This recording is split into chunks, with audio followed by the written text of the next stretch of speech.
Morning, text ko lang. Yung bonsai ko. Ito siguro mga ano na to. Mga medyo 4 na taon. Ayan o. Ayan. Baka may gusto dyan. Gusto nyo. Ayan o. Ayan o, bagong ugat. Ayan o. Ginaganito ko siya kasi para ano, mabilis sumaba yung ugat niya.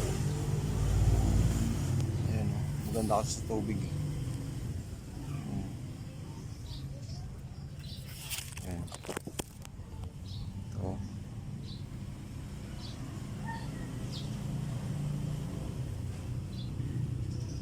Ayan o.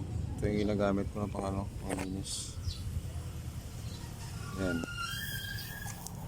Baka gusto